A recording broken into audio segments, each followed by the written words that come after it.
Today's very, very special presentation is called One Family Story, Understanding Serious Emotional Disturbance and Serious Mental Illness. Next slide. And of course, this is our disclaimer. I'll let you read it. But all our views are our views and not necessarily SAMHSA's. But we do want to thank SAMHSA for allowing us to have this presentation today. We are also going to record this presentation, and I hope everybody will be okay with that. Next slide. And of course, NASDAQ uses family-driven language. We're always trauma responsive. We're strengths-based. We avoid blaming caregivers. We're community-driven. We use person-first language. We're always respectful. And a favorite of mine, we're non-judgmental because we all err every once in a while. And we're consistent with our actions, and we want to be supportive. Next slide. Today's objectives. Attendees will understand the impact of serious emotional disturbance, you may have heard SED, for a child, and serious mental illness, SMI, for a child over 18. Attendees will learn about the complexity of parenting a child, SED or SMI. Attendees will also be better prepared to navigate the unique challenges of SED or SMI, facing families and caregivers, as well as how to access support that strengthens the entire family. It's a holistic approach. Next slide, please. So first, I'd like to say, we at the Federation and a lot of our organizations have kind of steered away from the terms serious emotional disturbance and serious mental illness. But we know that in the future, you're going to hear a lot of this. So we want you to understand what it is and what the definition is. So SED is a diagnosis used for children and adolescents from 0 to 18. While serious mental illness, which is SMI, refers to people over the age of 18. And I have to disclaimer, I am not a clinician. I am just reading the definitions as they're stated. Both refer to a mental, behavioral, or emotional diagnosis covering a wide range of conditions significantly affecting mood, thinking, and behavior that also affects the ability to function in daily life. Next slide. So what isn't? What SED and SMI is not? SED is not just a child's short-term reaction to a stressful event. Not a one-time thing. It must be present over an extended period of time, not just getting upset once, but a lot, an overwhelming amount. Non-SMI describes a wider spectrum of mental health conditions affecting people over 18. They include anxiety disorders, mild depressive disorders, and others that don't meet the criteria for SMI. Anyways, I would love to introduce a dear friend, a colleague, a member of this NASDAQ's advisory board, my dear friend, Dr. Claudette Fetty. And I'll let Claudette introduce herself. Claudette, welcome. Hey, I am, as it says, first a mom, and then we'll talk about that later. A professor, occupational therapist, advocate.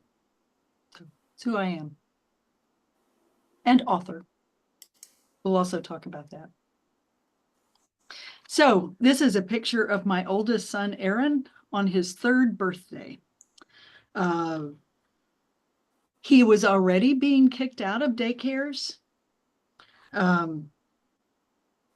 There were risk factors that could have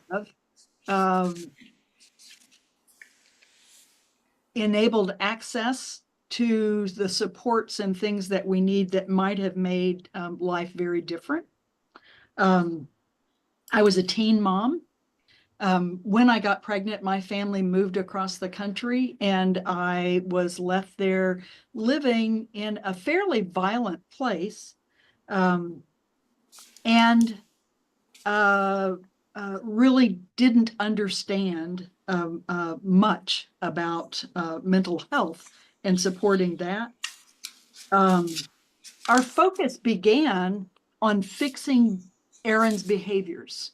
So he was who we identified as broken, and our focus was on fixing him.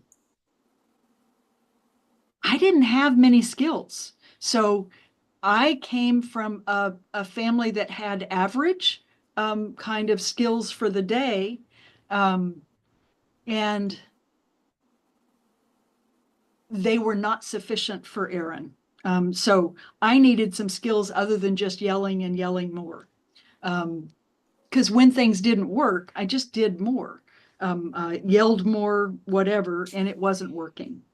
What I needed were skills around social and emotional learning, around, to have talked to him about what the other kids were feeling when he was hitting them or whatever, to have asked about how other people felt, to have used strategies that are within restorative justice circles and the trust-based relational interventions, where you help them to make it right, help them how to learn and make things right. Something other than yelling. But the reality is, most of us, there are a few exceptions to that. There are people who come into this through foster care and who are who take parenting classes ahead of time. But I'm guessing the majority of us that got drafted into this role of parent of a kid with SED just came with the skills we were given. And they were not adequate for me anyway. Next.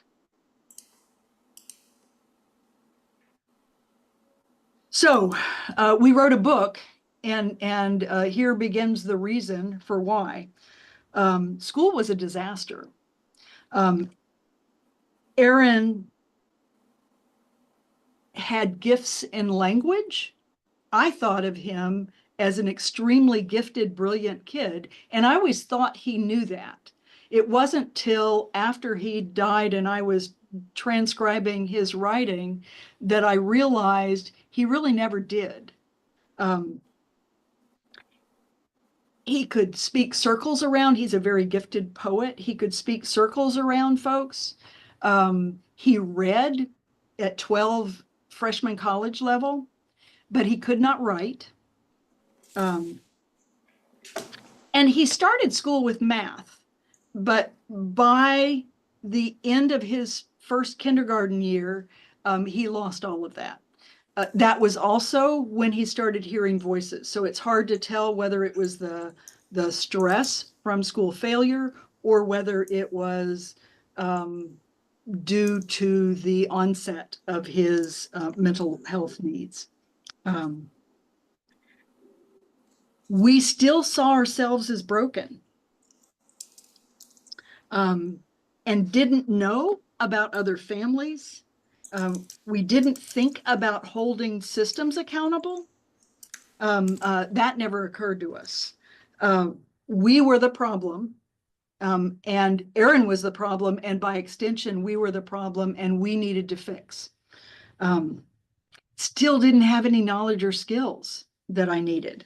So I needed to know about strength-based practice. I needed to know how to build places for him to feel competent and experience himself as competent.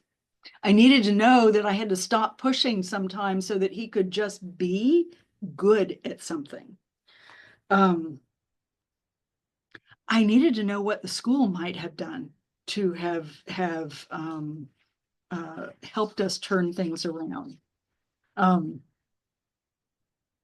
Instead, my strategy was to volunteer as much as I could. So I set up their little art rooms and I did all kinds of things for them, thinking that if I was indispensable, they would do something different with Aaron. They would forgive him and hold him. What happened when that failed was we just moved a lot. He had therapists all through elementary school. He had a psychologist, he had counselors, he had a psychiatrist.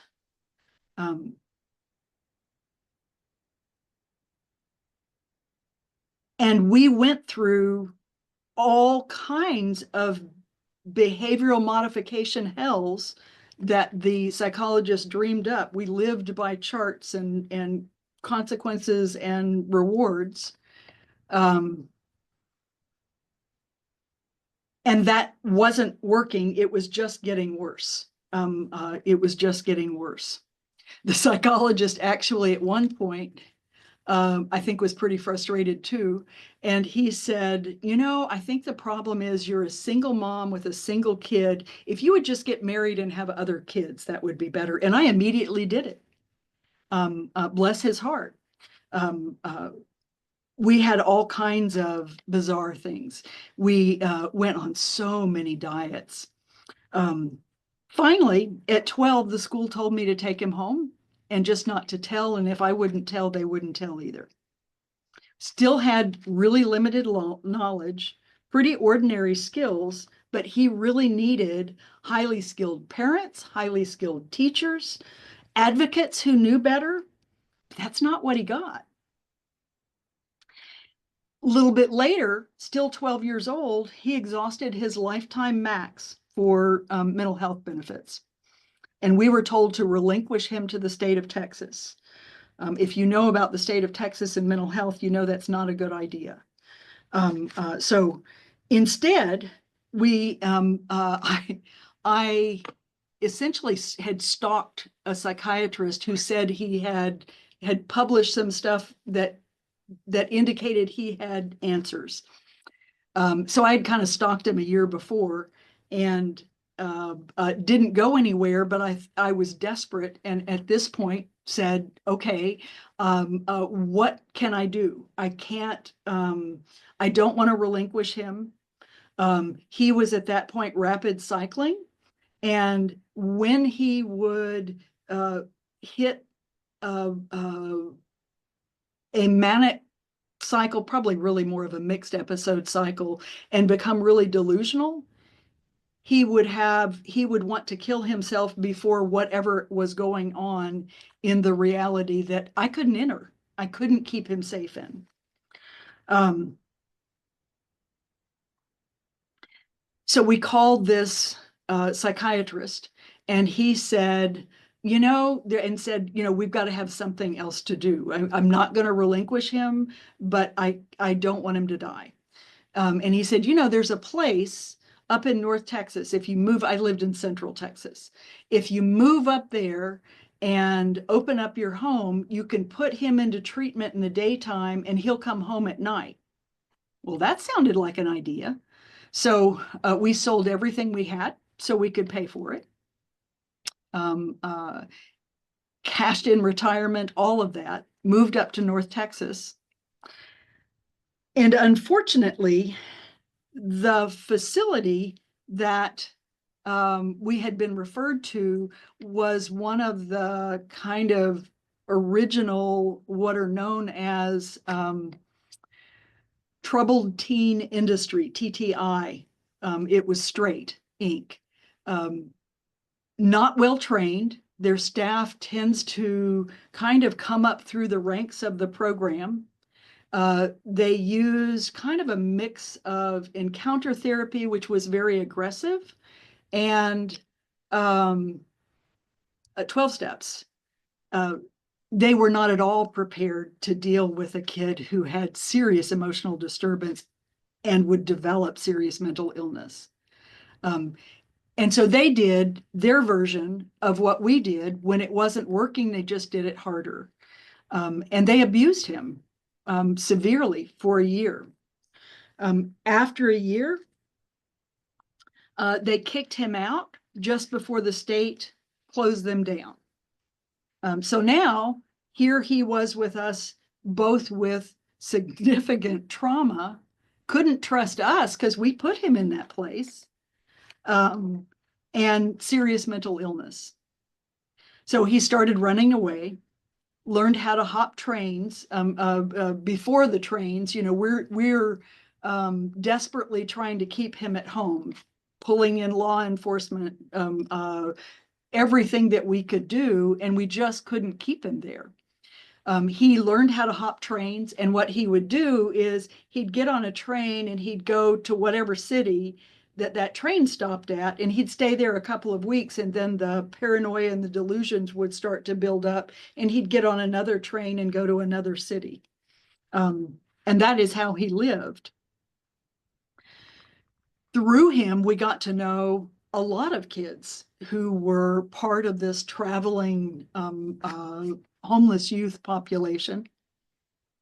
And we had to finally, we were broken and said, you know what, we want relationship. To hell with the rest of it. We're going to accept him however he is, because we want to have a relationship with him, and that's better than not. I use the term radical acceptance because it really was about accepting whatever. And then figured out that Marsha Linehan with DBT had been using it first.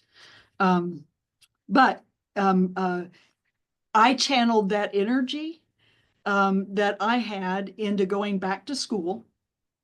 I became an OT.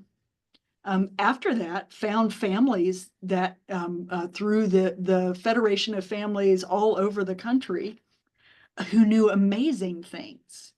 I found out about strength-based practice and wraparound and school mental health and all these amazing things that had were being developed when he was little, but I didn't know anything about them. I also kind of figured out that really we weren't broken, which was pretty amazing. We were just ordinary parents who needed extraordinary skills. We love this kid, but we needed a higher set of skills. Oh, I didn't have you go to the next one. I'm sorry. Next slide.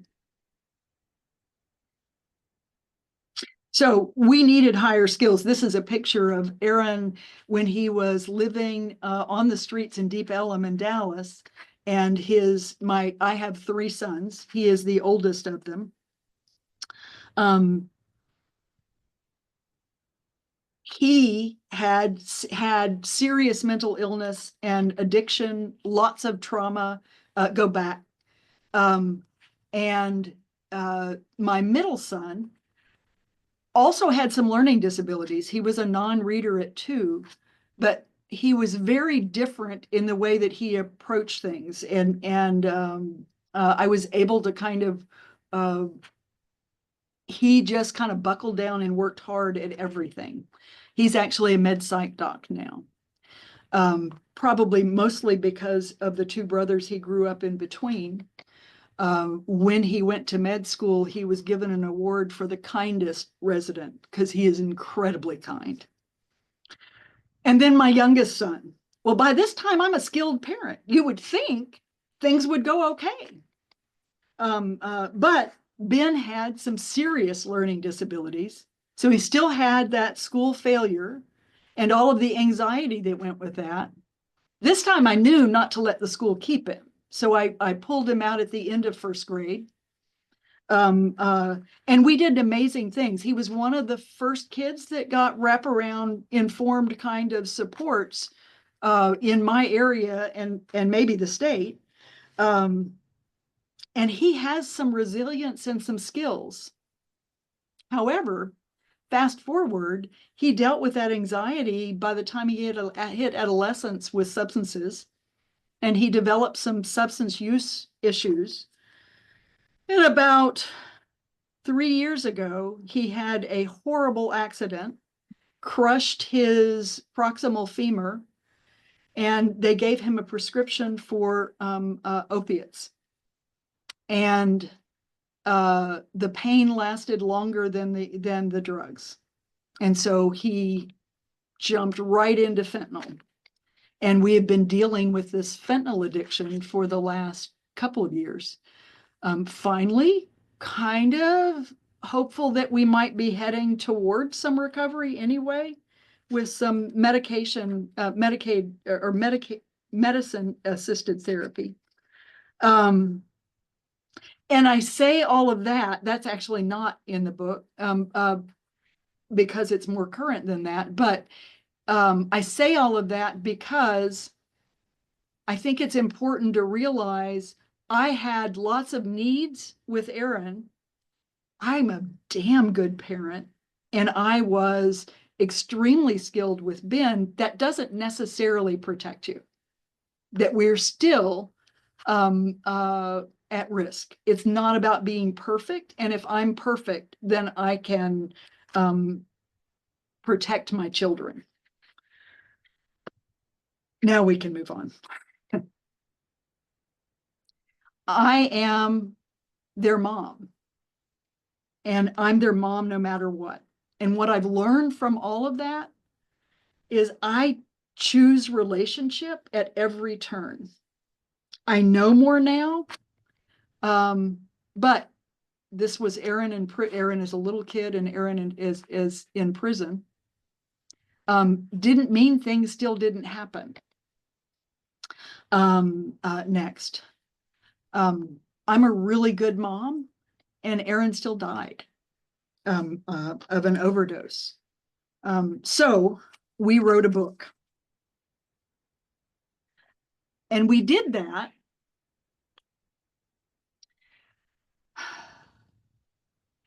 for several reasons. One, we have this experience and we want the world to be different so that other families don't go through our experience. That's number one.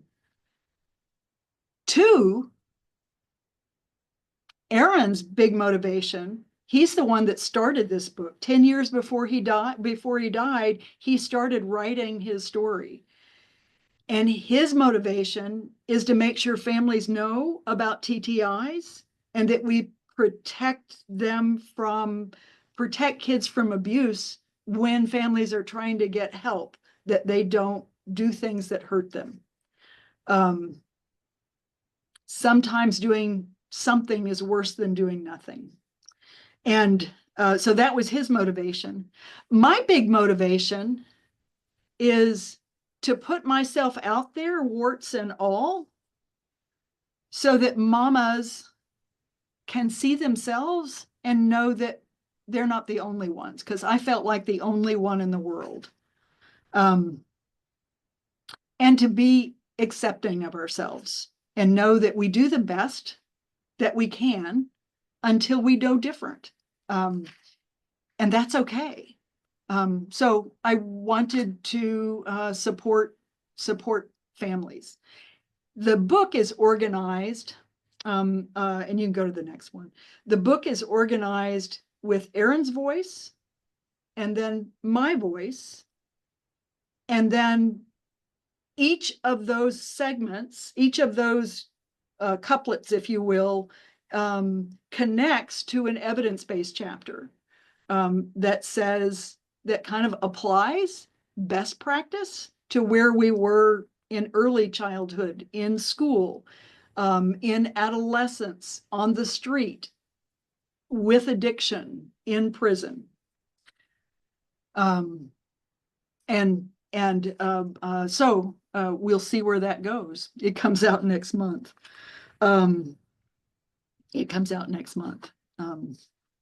But we wrote it to change the world. And I'm hoping now we can have a discussion.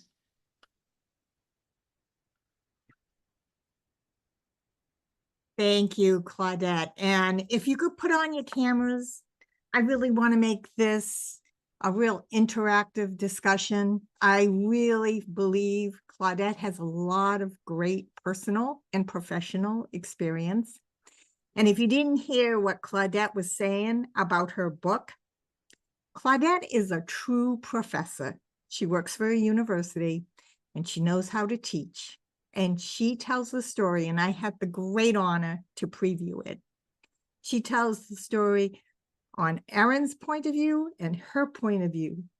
But best for all our data and evidence-based practice geeks that we are, there is a whole link to every evidence-based practice, and really to understand that from both a lived experience and a professional experience. I can't recommend this book enough. It's a teaching tool for a lot of us. So let's talk. I'd love you to take your mics off of mute, put your cameras on. Let's get energized. This is May. It's Mental Health Month. So let's really embrace it with the first event of the month. And we will go through, let's be respectful. Let's do the 1 and 3. If you ask a question, wait 2 more times to ask a follow-up question so we can give everybody a turn. And we want to just really have a conversation. How many people here can share Claudette's experience of walk the same walk? Anyone would like to jump in? Who's walked the same walk if you feel comfortable? Michelle. You can take your mic.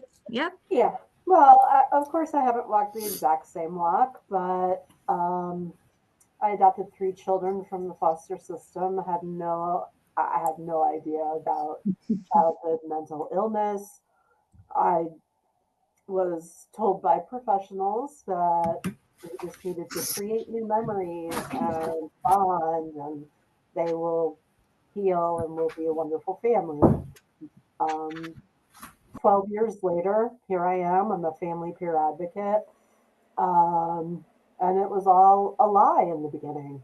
I am still trying to figure out how to help them. I love them. I loved choosing a relationship.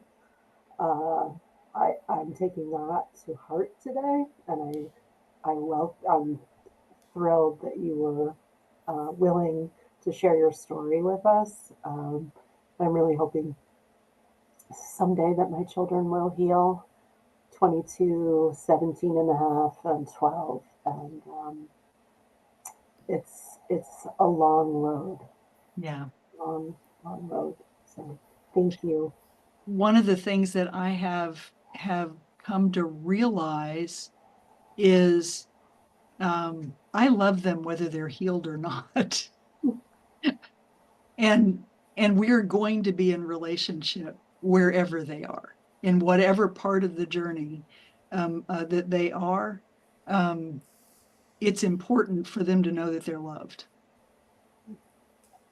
With Aaron, when he was first on the streets, it was before cell phones. Oh. And so we got an 800 number, and so that he could call, and the other kids would see him calling and say, well, I want to call somebody on the phone. And he was like, well, it goes to my mom. Talk to her. And they all started calling. Oh. They really need us to love them regardless. It's hard. Regardless. It is hard. It is hard. And my tough love self fights with my harm reduction self. So my old uninformed, my mom, I'll give you something to cry about, right? And the I love you no matter what, and I'm going to be here no matter what. Though they fight sometimes, it's like 2 parts of me that I know what to do. I still scream at my younger son every so often because I'm just terrified, just terror. Yeah. Yeah. And I think part of the point is that it's okay. That it's okay. We are doing the very best that we can do. Yeah. Thank you. Thank you both, Claudette and Michelle. Deborah, you have your hand up and you've been very patient. Hi, that's okay. I just wanted to say I really related to your story because my child is 28. He's currently in prison, and he was diagnosed early onset schizophrenia at the age of 9 years old. Had 15 hospitalizations between the ages of 9 and 18, and several subsequent ones, numerous suicide attempts, drugs, the whole shebang. But now I will say that he's experiencing what I would say is pretty near full recovery and doing really well, despite the fact that he is in prison. But I'm a certified family partner now, and he's the child that gave me the gift of that. But the reason I wanted to speak to you is because he has expressed interest in writing a book. And we acknowledge that we have very different perspectives on what happened, because when he was psychotic, he often didn't remember things, except what he was experiencing in his brain, but he often didn't remember much about it. And so I'm wondering how we would even start. I don't, even know how to start to write a book together with him, but I definitely want to support him in his journey. So that's my question. How would I even start So- that? We started because of Aaron, and he was actually in jail when he started, because that was the time he could be clean and could write. Yeah, for Several of real. those little segments were when he wrote a lot of his part of the book. I really dragged my feet until after he died, because I didn't want him to be the poster child for homeless, transient, drug addicted, Yeah, prison, felon children. And then what if he turned his life around, and would he be dragging that like a ball and chain? right. And those were my fears. He wanted to do it, and he was determined. And so he wrote, he gave it to me in 3 boxes full of scraps of paper. Wow. I had to do some work to transcribe it. It's hard to keep up with stuff when you're homeless. That had to be very painful for you as well. Cathartic, maybe, and painful too, to go through his writings. He was a very gifted poet. And so, yes, everything was painful. But my goal was not to get out of pain either. I grieved him. I still grieve him because I course. loved him. Of course. And I don't want, when I die, I don't want people to go, thank God that's over. I think that's just the way it's supposed to be. So yes, and I don't know, I supported him with that. Again, I had a lot of ambivalence about it.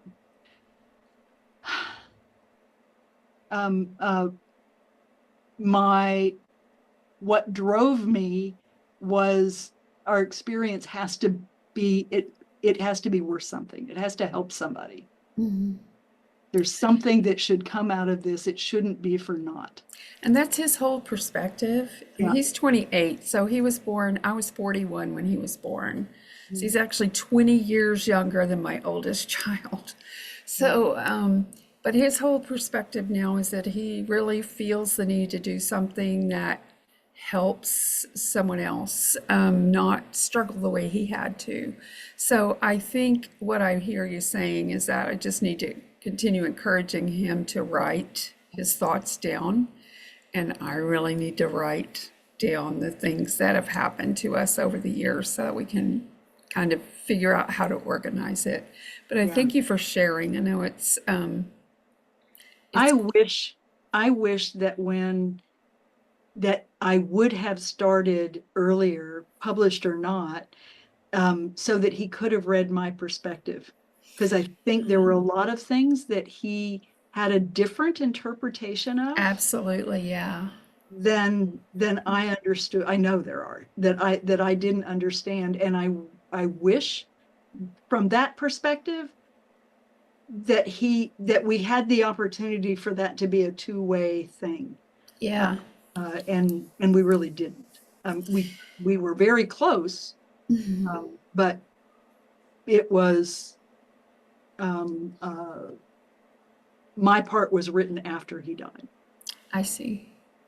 Well, Thank you I you. think so you've got an much. opportunity. Appreciate you. I agree, and I'm gonna try to seize it. Yeah, I'm 68, so I got to get on it. there you But go. yeah, I really, I think he and I are best friends, really. He calls me every day. We talk a lot, and he is taking full ownership for the reason he is where he is and seems to be really, I mean, there's a lot of work to do when he gets out, right? Yeah.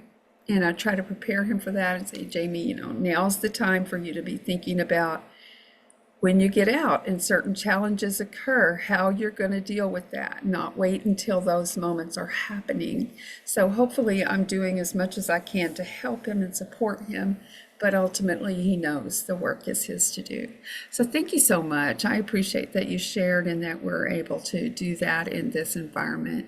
I appreciate Thank it. you, Deborah. I see several hands up now and a couple of private questions. So Alice, I would love to call on you. Hi. So this is less of a question and more of building off of what was just talked about. I come from the other side of the experience where I was the youth that had very severe emotional disturbances and was eventually diagnosed with schizoaffective disorder. And I just kind of wanted to acknowledge that it is so, so meaningful for you to even take the time to hold that space for your child, because that was something that I didn't really receive from my parents growing up, and that I had to then seek from other sources to get that validation and that normalizing of what I had gone through. But just that it is so meaningful for you to even be able to sit down with your child and say, we have different perspectives and that's okay. We're allowed to disagree on what this situation looked like. And just that can make such a world of difference for people in that situation. Yeah. Thank you. I'm hoping that you're a peer advocate, because I was thinking about that when Deborah was talking, is that's what he needs when he comes out. Yeah, I'm a youth peer, so that's what I do is somebody 11 to 26. Yep. That's actually what he wants to do, reentry support when he Yes. comes out. He's already expressed Yeah. interest in that. So thank you for That's saying that. It's fabulous. very validating. Fabulous, fabulous. Thank you, Alice, for sharing. Diana, you're next. You're on mute, Diana. Mute. Sorry. Sorry about that. Hi, everyone. Diana Robinson. I'm the Director of Operations for the Association for Children's Mental Health. This story, all of this resonates with me because I do have a son who has schizoaffective disorder, and he's 36 now. He's living on his own. I'm in Michigan, so I had the past year and a half of him being stable right now because I invoked Kevin's law. Like, I don't know if what that's referred to in your state, but that's what it's referred to, court ordered treatment here in Michigan. So like I said, it's been a really good year and a half. He wasn't diagnosed until later, and fell through the cracks as a youth, also a twin. That was low birth weight, which seemed to have an impact on his development. Yes, it's through my son that I am now here in this position at ACMH, and I'm grateful for it. Today in particular was one of those rough days, right? A valley, but one of the things that I've been struggling with is, and I wonder if anyone else or folks have any advice for me. I'm not going to pronounce the word right, but it's anosognosia. And I'll put that in, I'm going to put a link to it in the chat. NAMI defines it as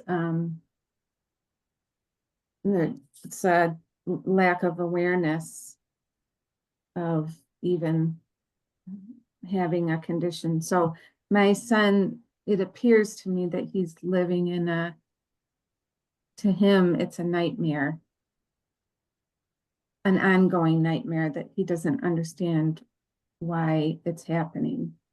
So I just wondered if anyone else has dealt with that. I would love to see my son in a place where he's aware and he's understands his condition, but it's such a it's a challenge. He's, like I said, feels like he's living every day 24/7 in some sort of nightmare and can't understand why any of this is happening to him.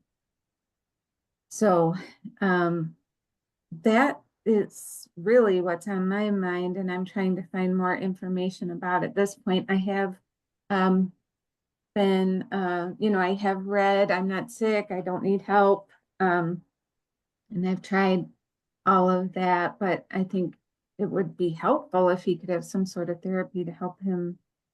I think there is such a thing as awareness therapy, and maybe someone knows about that. But it feels so good to be with people who have these similar experiences, and that, we're not an island. Yeah. So I am so grateful for you. Every time I come onto these calls, I'm like, I get emotional because it's like, this is Well, so Diana, I amazing. can hear that it's been a long day for you today. And as a It has. those days that are those long, low moments, it tear my heart out. So I feel that. I feel that for you and every parent. Anyone in the audience, including Claudette, of course, anyone would like to share or give Diana any information? Dana has suggested LEAP. Dana, do you want to explain what LEAP is? Sure. This is it's a model called Listen, Empathize, Agree, Partner, and it's created to help folks suffering from anosognosia. It's evidence-based communication program. Primarily, I know about it because it's a part of one of our modules for partnering with families in behavioral health directed towards providers, but there's some great videos for family members as well. Can you post our module in there? Maybe that would be helpful. Just did that, yeah. Oh, you did. You're ahead of the game as usual. Thank you, Thank you. Dana. Is he at all, and he may not be,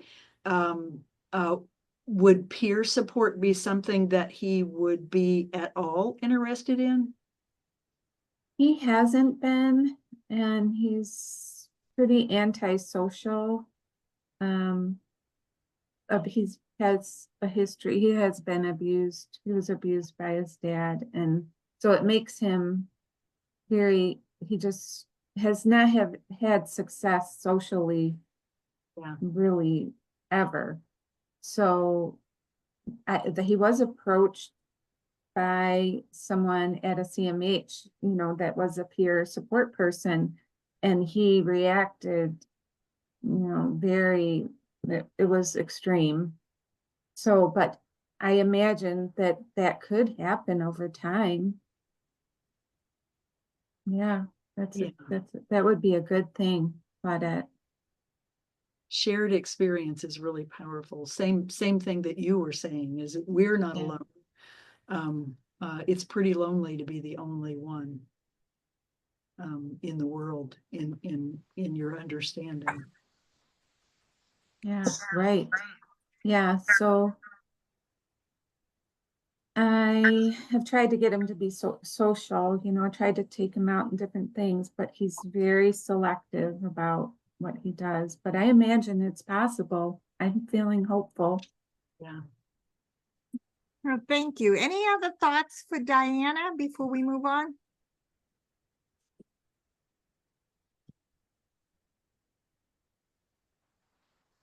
I wanted to share what Nikki Z wrote. She is unable to unmute and take her camera off, but she just wanted to share that she has some similar experiences and is still going through it. She had to move states just to get help, and they're still learning. And she said, thank you for sharing. So thank you for sharing that, Nikki. Yeah. Claudette, Yeah. I really wanted to emphasize, I thought what you said about being the experienced parent, going through it all once, really feeling like you're a good parent, which I know for a fact you are, and still your son has had some symptoms and is going through new things. I think that's really important for parents to know. And I really wanted to emphasize that. I saw Kristen. Kristen, did you want to share something before we move on? Yeah. I just wanted to, say something about the lived experience piece again. I didn't even know family support partner was even a thing. Like I didn't even know peer support was a thing.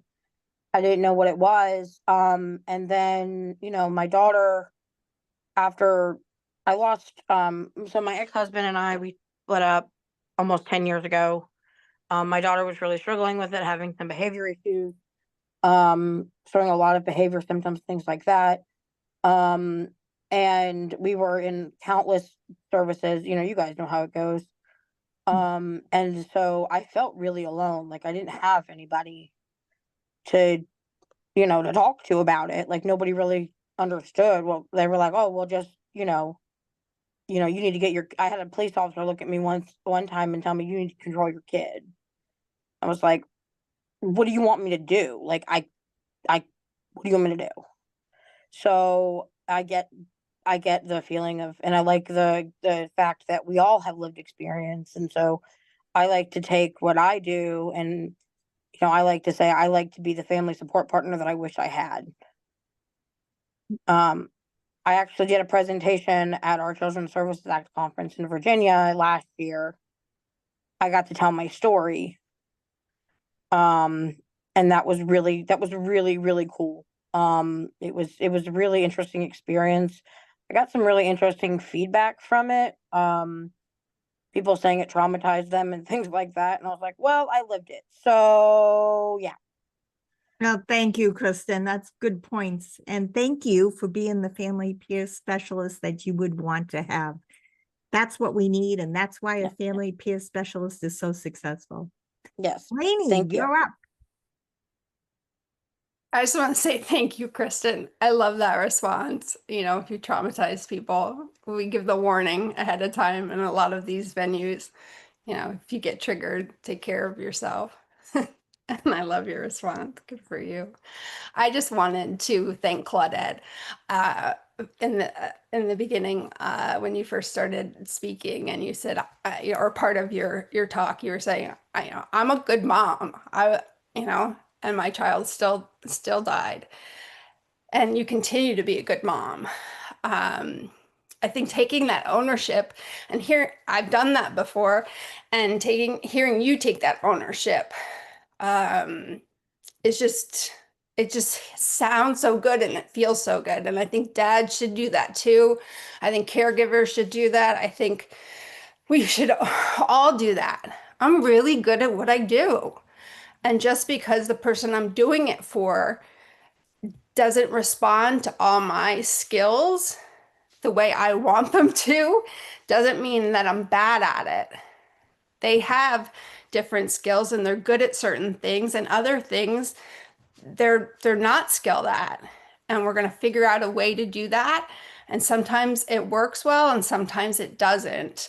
And our daughter attempted to hurt herself and end her life. And I had left out some pills, and that's the way she chose to do it. And I felt guilt for some time, and then I realized, you know what?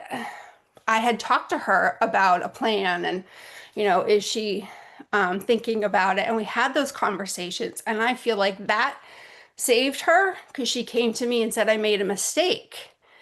And even though I felt guilt about leaving the stuff out because I'd been so diligent about not doing it, I thought, well, what if she chose another route that was successful? Maybe I saved her life by leaving those out, and it didn't work. We got her to help in time. So I think, those of us who have skills from either DBT or NEA, BPD, who practice them can use those skills to kind of look at not what we don't have, but what we do have. And saying to ourselves, well, this didn't work that way, but I was successful in another way. And, you know, what if she had tried a different route that she wasn't able to come to me and ask for help? So I think we need to really take it easy on ourselves and congratulate ourselves for the things that we do well. And I agree with Kristen that we don't have places to go. And I think Claudette went through a tremendous horror of being at an age and time when it was so abusive. You know, hopefully we do better now, but it's, you know, we're not shocked that it happened. It's appalling. It's deplorable. And I'm so sorry. My heart breaks for you that you went through that. And I want you to know that.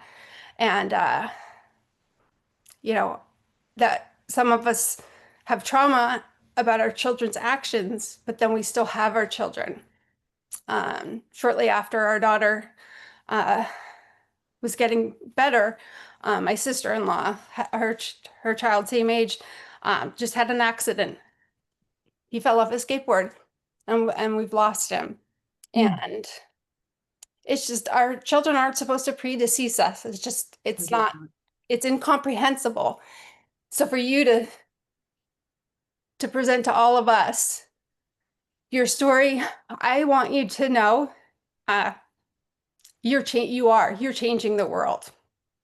Oh, If I'm just one person who says it, I think you would say that's enough, but we don't know how this is spidering, and you changed my life today, and then I'm going to change my child's, and I'm going to change my sister's, and there's just 19 of us that are, and then, you know, our cousins, and we're Irish, we're like gremlins, we multiply if we look at each other, right? If we get wet.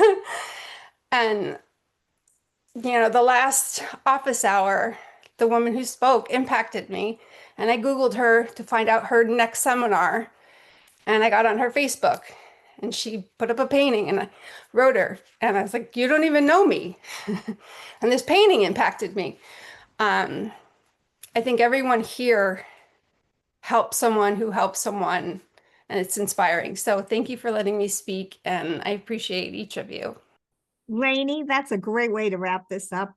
I want to draw everybody's attention to the chat. There are a lot of stories from Susan and more thoughts on Alice has put in the chat. If you get a chance to read that, that would be great. This PowerPoint and all the slides will be sent to you, so you'll have an opportunity, but this has been a great conversation. And of course, here is Claudette's contact information. Lainey, I bet Claudette would love an email from you. As you know, what you said is why NASTAC exists. This is why the Technical Assistance Center is.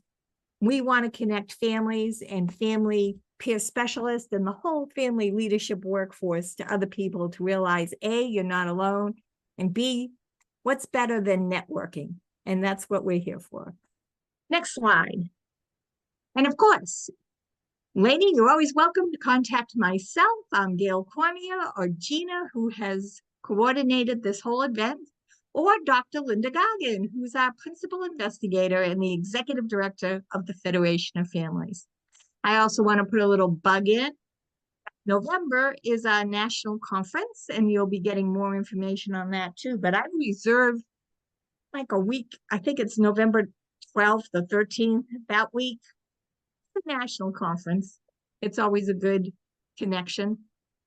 And of course, our next family connection is on the same first Thursday of the month. And next month, it's June 5th. And like we did today on SED and SMI, we're going to go back to basics on substance use disorder and what it is and what it isn't. So it'll be the same type of format as today.